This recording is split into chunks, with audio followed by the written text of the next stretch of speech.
Bienvenue sur le podcast Au-delà des kilos. Je suis Sandrine, ton hôte, hypnothérapeute et coach en neurosciences, experte en gestion du poids et TCA, troubles du comportement alimentaire et créatrice de l'accompagnement Mind Mindset Body Shift. Accompagnement que j'ai testé sur plus de 500 clientes, puisque ça fait plus de 5 années que j'exerce, mais également sur moi. Et j'ai perdu 16 kilos en 6 mois, sans régime, ni frustration, grâce à l'hypnose. Alors, au-delà des kilos, c'est le seul podcast qui te dit d'oublier les régimes et de t'attaquer aux vrais problèmes. Tu as tout essayé pour perdre du poids sans succès? C'est parce que le vrai combat se joue ailleurs, dans ta tête et dans ton cœur. Ici, on décode les émotions et les traumas qui te poussent à manger. On te donne des outils pour reprendre le contrôle et enfin vivre en paix avec ton corps. Et puis surtout, tu vas découvrir et comprendre pourquoi ces kilos sont là, quels sont les blocages, et tout cela, tu ne le trouveras nulle part ailleurs. Alors, si tu en as assez des solutions temporaires et que tu es prête pour un changement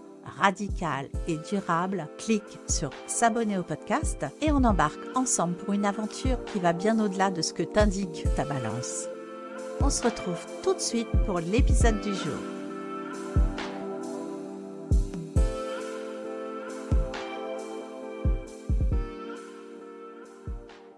Hello mes rayons de soleil et bienvenue à toutes dans ce tout nouvel épisode du podcast Au-delà des kilos où aujourd'hui on va parler GLP-1 et médicaments contre l'obésité. Alors, c'est un sujet qui fait actuellement énormément parler de lui, le médicament contre l'obésité qui agit sur le GLP-1, comme l'Ozempic par exemple.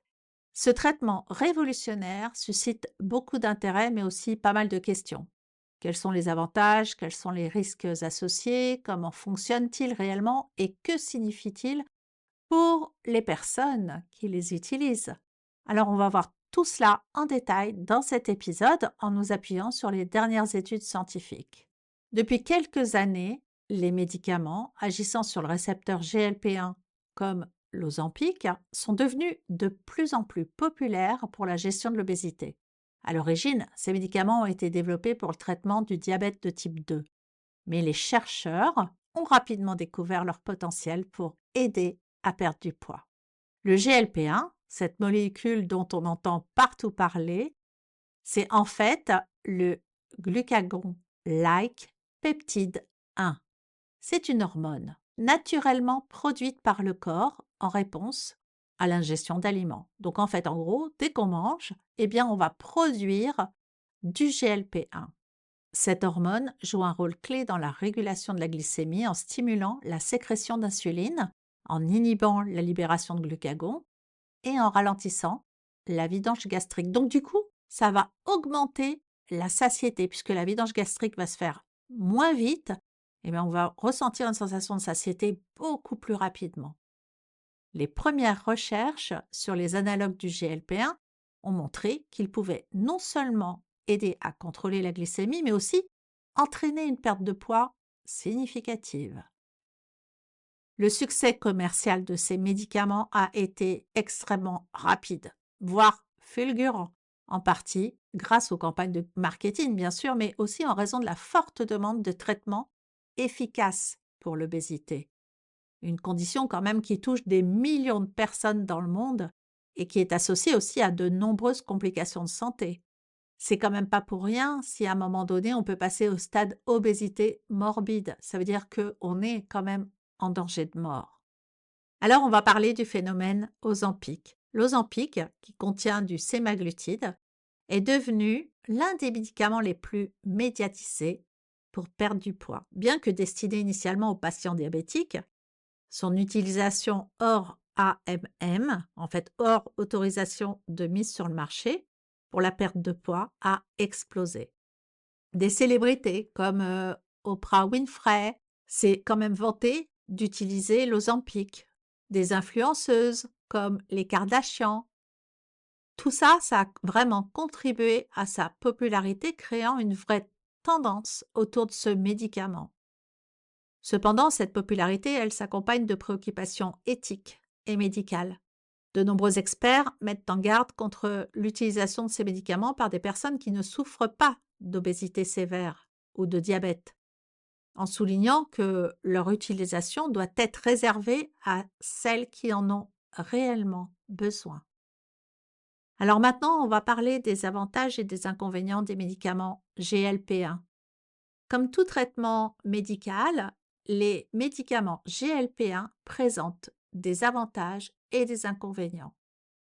Forcément, il est essentiel de peser ces éléments pour comprendre si ces traitements sont appropriés dans une situation donnée. Alors, tout d'abord, au niveau des avantages, il y en a trois. Le premier, c'est la perte de poids significative. Là, ça, c'est indéniable, hein. Moi, je suis des nanas, des Américaines sur les réseaux sociaux qui étaient en obésité morbide et je peux vous dire qu'aux US, l'obésité morbide, c'est vraiment un stade extrêmement élevé de poids. C'est au-delà de 150 kilos quand même et qui ont perdu plus de la moitié de leur poids à partir du moment où elles ont pris de l'Ozempic régulièrement et au bout d'un an. Donc ça, c'est ce qu'on voit vraiment, ce sont des cas réels. Bien sûr, en parallèle de cela, il y a des études et les études ont montré que les patients sous sémaglutide, donc sous GLP-1, peuvent perdre jusqu'à 15 de leur poids corporel en un an. Mais en vrai, dans les faits, c'est beaucoup plus. Alors, si les études disent déjà qu'on peut perdre jusqu'à 15 de son poids corporel en un an, c'est déjà une réduction significative par rapport à ce qui existe actuellement. Pour les personnes obèses, ça peut vraiment signifier une amélioration considérable de la qualité de vie et une réduction des risques associés à l'obésité, tels que les maladies cardiovasculaires, le diabète de type 2 et puis également certaines formes de cancer. Le deuxième avantage, ça va être évidemment l'amélioration de la glycémie puisque c'est son objectif initial. Pour les patientes atteintes de diabète de type 2, ces médicaments aident non seulement à perdre du poids, mais aussi à mieux contrôler leur glycémie, réduisant ainsi le besoin éventuel d'autres médicaments qui auraient pour but de réduire aussi leur glycémie. Troisième avantage, la réduction des facteurs de risque cardiovasculaires. Les médicaments GLP-1 ont également démontré des effets bénéfiques sur les facteurs de risque cardiovasculaires, notamment en réduisant la tension. Parce que lorsqu'on est obèse, souvent il y a des maladies associées comme l'hypertension, comme l'apnée du sommeil, comme un taux de cholestérol élevé.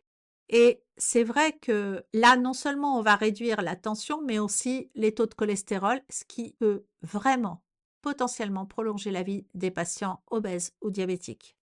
Maintenant, parlons des inconvénients parce que c'est pas tout ça, mais il n'y a pas que des avantages à prendre du GLP-1, sinon ça se saurait. Les effets secondaires gastro-intestinaux, ça c'est le premier inconvénient. Ces effets secondaires sont assez courants avec des médicaments GLP-1 parce que ça va inclure des nausées, des vomissements, de la diarrhée ou alors de la diarrhée et de la constipation. Pour certains patients, ces effets peuvent être suffisamment graves pour nécessiter l'arrêt du traitement. Oui, il y a aussi pas mal de personnes qui ne peuvent pas supporter ce type de traitement avec le GLP-1. Ensuite, il y a un risque non négligeable, c'est le risque de pancréatite. Ce risque est rare, certes, mais il existe. Et quand on a un risque de pancréatite aiguë associé à ces médicaments, eh bien, c'est quand même une complication potentiellement grave parce qu'une pancréatite aiguë, on peut en mourir. En tout cas, on part direct aux urgences à l'hôpital et c'est hyper, hyper douloureux.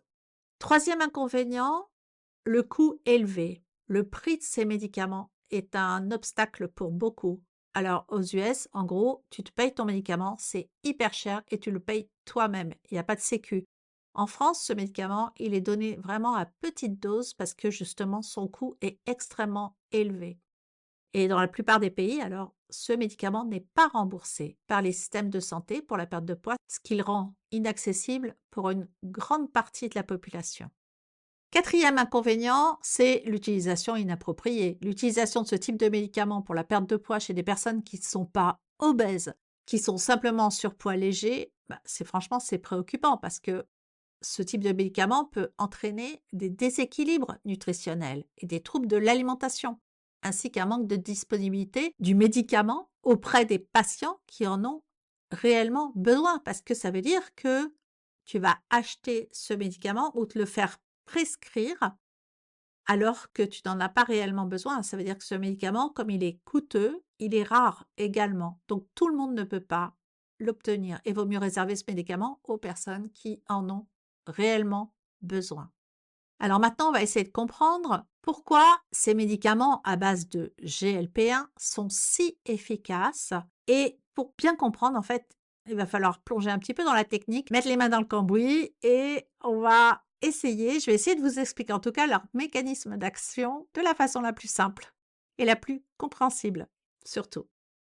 Alors, le GLP-1, c'est une hormone incrétine, ce qui signifie qu'elle est libérée par l'intestin en réponse à l'ingestion de nourriture.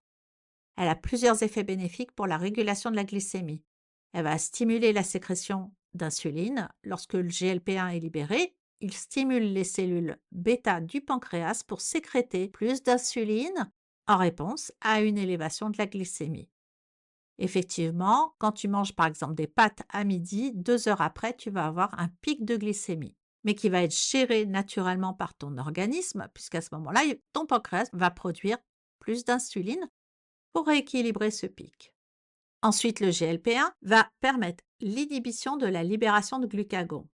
Le GLP-1 diminue la sécrétion de glucagon, une hormone qui augmente les niveaux de glucose dans le sang en stimulant cette fois la production de glucose par le foie. Et ensuite, donc le rôle du GLP-1, c'est également de ralentir la vidange gastrique. Et en la retardant, le GLP-1 prolonge la sensation de satiété après un repas, ce qui peut vraiment aider à réduire l'apport calorique global.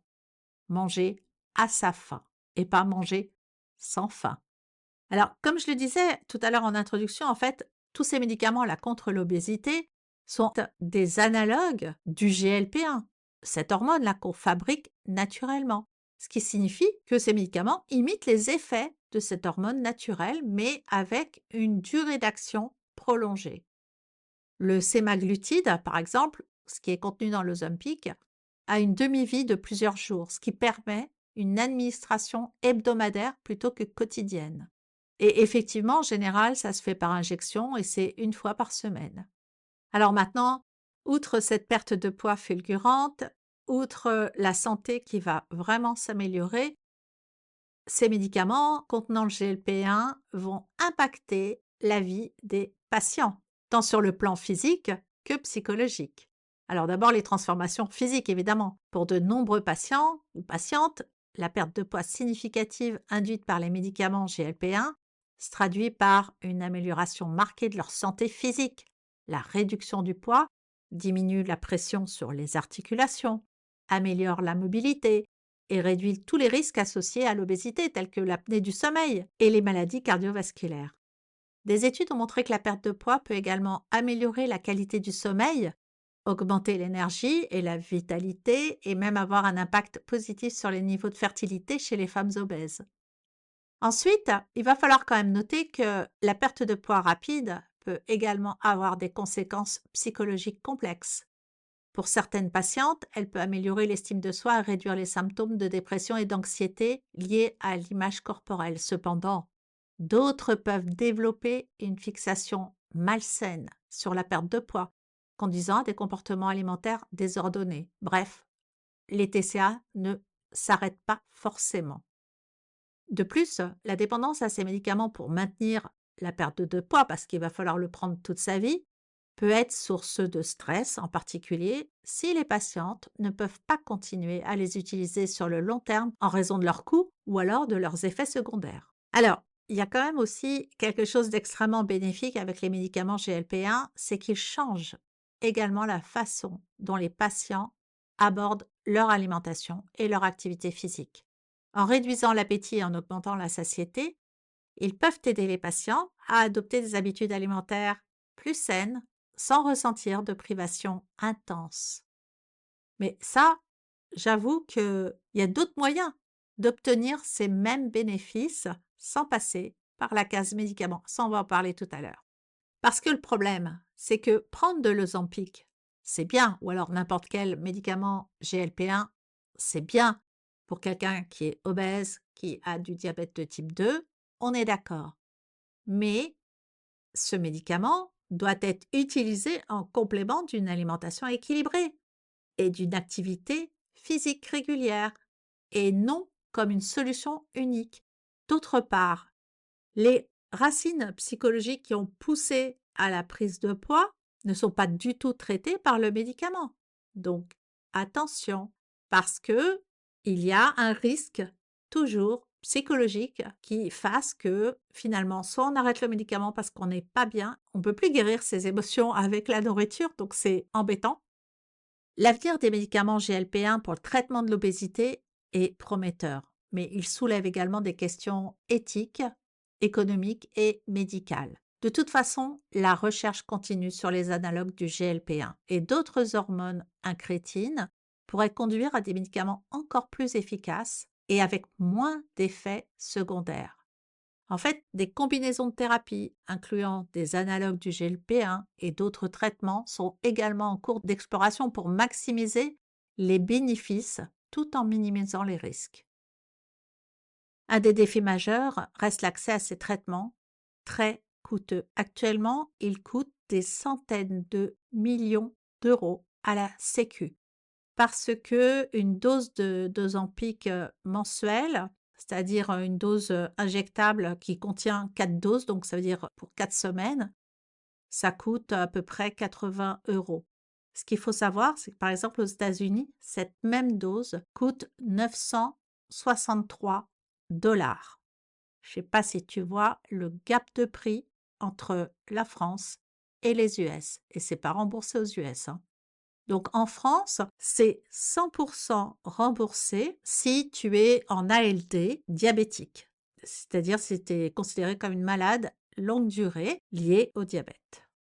Enfin, c'est quand même un médicament qui est assez jeune encore, donc on n'est pas encore très bien documenté sur l'utilisation sur plusieurs années. Effectivement, aujourd'hui, les études sont sur une efficacité à court terme, hein, sur quelques années. Donc ça, c'est bien documenté, mais il reste encore beaucoup d'incertitudes sur une utilisation prolongée. On n'a pas aujourd'hui encore le recul nécessaire sur des patients qui l'ont utilisé pendant des dizaines d'années. On ne sait pas du tout ce que ça peut donner sur leur organisme. Donc, ça soulève quand même des questions sur la durabilité de cette approche. Moi, ce qui m'intéresse, c'est cette fameuse hormone-là, la GLP-1. Moi, j'aime bien dire que si l'hormone, elle est naturelle et que on va chercher à la reproduire chimiquement, pourquoi ne pas essayer de booster simplement cette hormone naturellement? Alors oui, il est possible de stimuler naturellement la production de GLP-1 dans l'organisme grâce à certaines modifications du comportement alimentaire et du mode de vie. Évidemment, ces stratégies ne vont pas produire des résultats aussi rapides qu'avec les médicaments GLP-1. Cependant, ils vont forcément aider. La version naturelle va quand même favoriser une perte de poids saine, naturelle et sur le long terme. Et puis également améliorer le contrôle de la glycémie parce que dans l'obésité, il y a de plus en plus de gens qui sont touchés par le diabète de type 2. Je vais vous donner juste quelques méthodes pour augmenter naturellement votre production de GLP-1. Même si vous n'êtes pas diabétique, ça peut pas être mauvais et puis ça peut favoriser votre perte de poids puisque tout ce que je vais vous dire là est entièrement naturel. Premièrement, adoptez une alimentation riche en fibres solubles. Les fibres solubles, on va les trouver dans les fruits, les légumes, les légumineuses et les céréales complètes. Elles vont fermenter dans le côlon et donc produire des acides gras à chaîne courte. Ces acides gras à chaîne courte, je vous passe le terme biochimique, ça s'appelle des SCFA, peuvent stimuler la libération de GLP-1 dans l'intestin. En augmentant votre consommation de fibres solubles, vous allez potentiellement accroître la sécrétion naturelle de GLP-1. Alors, je vais vous donner des exemples d'aliments riches en fibres solubles. Les flocons d'avoine, les haricots, les lentilles, les pommes, les oranges, les carottes. Voilà, c'est pas compliqué. Si vous en mettez dans tous vos repas, franchement, ça fonctionne. En deuxième point, privilégiez les aliments riches en protéines. Alors les protéines, en particulier celles provenant de sources telles que les produits laitiers, le poisson, les œufs et la viande maigre, peuvent augmenter la production de GLP-1. Donc en consommant des repas riches en protéines, maigres, comme manger du fromage blanc, manger des escalopes de poulet, du poisson, tu peux favoriser une plus grande libération de cette hormone, ce qui peut t'aider à te sentir rassasié plus longtemps. Ensuite, troisième point, consommer des graisses saines. En fait, les graisses sont importantes, le corps en a besoin. Les acides gras monoinsaturés et polyinsaturés présents dans les avocats, les noix, les graines et les poissons gras comme le saumon peuvent également stimuler la libération de GLP-1. Ces graisses saines sont un excellent ajout à une alimentation équilibrée, non seulement pour augmenter ton GLP-1, mais aussi pour améliorer ta santé cardiovasculaire.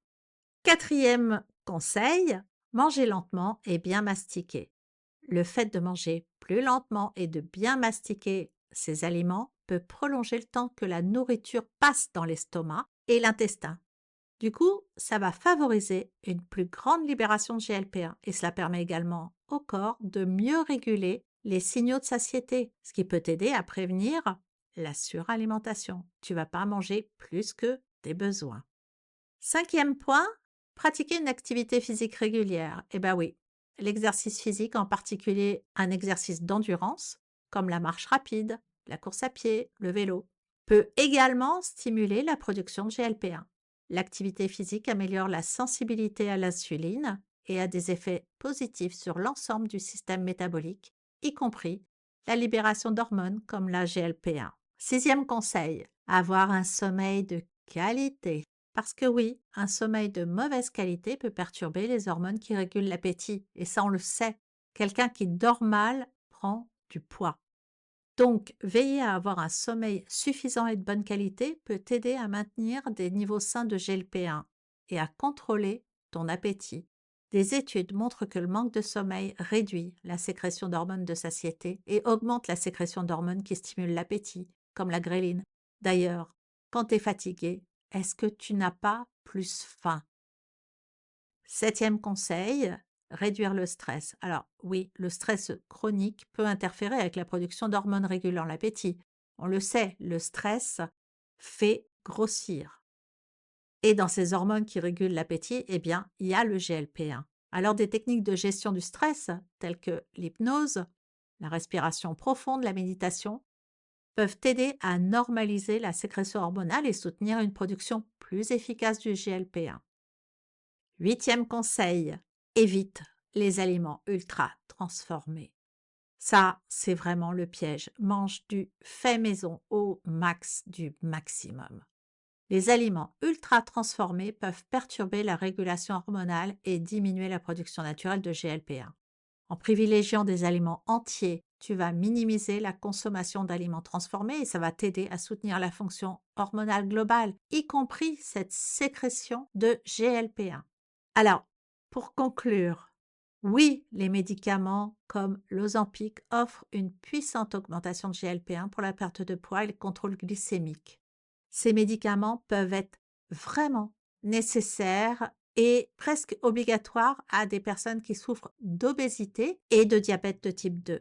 Maintenant, il existe, je viens de te le démontrer, des moyens naturels de soutenir la production de cette hormone dans le corps, cette fameuse GLP-1, en adoptant une alimentation riche en fibres, en protéines et en graisses saines, ce qui est juste la base en fait d'un repas équilibré, et en pratiquant régulièrement une activité physique, et puis en optimisant d'autres aspects de ton mode de vie comme le stress, le sommeil, tu peux potentiellement augmenter ta production de GLP-1 de manière complètement naturelle. Et donc, avec des outils comme l'hypnose également, tu vas pouvoir proposer un écosystème en fait global permettant et favorisant une perte de poids saine et durable.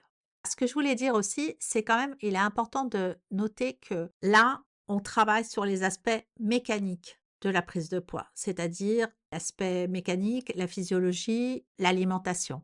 Maintenant, il n'empêche que ton problème de poids, s'il est lié à des racines psychologiques, comme c'est quand même 90% des cas, cela n'empêchera pas qu'il te faudra également travailler sur l'origine de ton problème de poids. Pourquoi? Parce que, comme j'en ai déjà parlé dans l'épisode où je parle de la sleeve, je te mettrai le lien en commentaire, tant que l'origine du problème n'est pas traitée, ça sert à rien de traiter le symptôme. Et ce que j'ai souvent vu en consultation, c'est des gens qui revenaient après une sleeve et qui avaient repris tout le poids qu'elles avaient perdu. Certaines avaient perdu 30, 40, 50 kilos et elles avaient tout repris au bout de 5, 6 ans. Pourquoi? Parce que l'origine du problème n'avait pas été traitée. Et il peut exactement se produire la même chose avec l'Ozempic, c'est-à-dire que avec l'Ozempic, la perte de poids va se faire. Si tu prends ta dose hebdomadaire, tu perdras du poids. Mais est-ce que mentalement, tu seras bien? Parce que si avant, tu gérais tes émotions avec l'alimentation, là, tu n'auras plus aucun moyen de gérer tes émotions. Et ça peut donc induire un syndrome dépressif. Ça, c'est quelque chose que des études canadiennes avaient démontré après un bypass. C'est-à-dire que quand la personne ne peut plus manger pour gérer ses émotions, elle était tellement mal qu'elle fait une dépression profonde, qu'elle peut même avoir des idées suicidaires. Donc, il est toujours important de traiter à la fois l'aspect mécanique, physiologique, on va dire, et puis l'aspect psychologique. À mon avis, ça va de pair. On ne peut pas faire autrement. Donc oui, l'Ozempic est une belle solution pour les personnes qui sont en obésité, mais ça n'est pas suffisant. Et puis, il ne faut pas oublier qu'il y a la méthode naturelle, produire soi-même ou augmenter sa production de GLP-1 avec les 8 conseils que je t'ai donnés. J'espère que tout ça, ça t'a apporté une nouvelle vision, une nouvelle perspective sur la perte de poids. Cet épisode de podcast un petit peu original parce que je sors un peu des sentiers battus parce que je parle d'un médicament et ça, c'est pas tellement dans mon habitude. J'espère que cet épisode t'a apporté plein de connaissances sur ce sujet qui est l'Ozempic, qui est le GLP-1 parce que je sais qu'on en voit partout et je pense qu'il était important d'en parler aujourd'hui.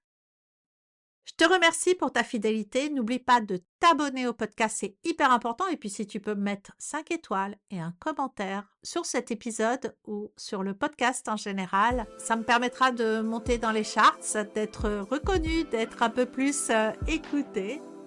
Je te dis rendez-vous mercredi prochain. D'ici là, passe une belle semaine, une belle journée, soirée, nuit, où que tu sois. Et je te dis à très vite sur Au-delà des kilos. Ciao!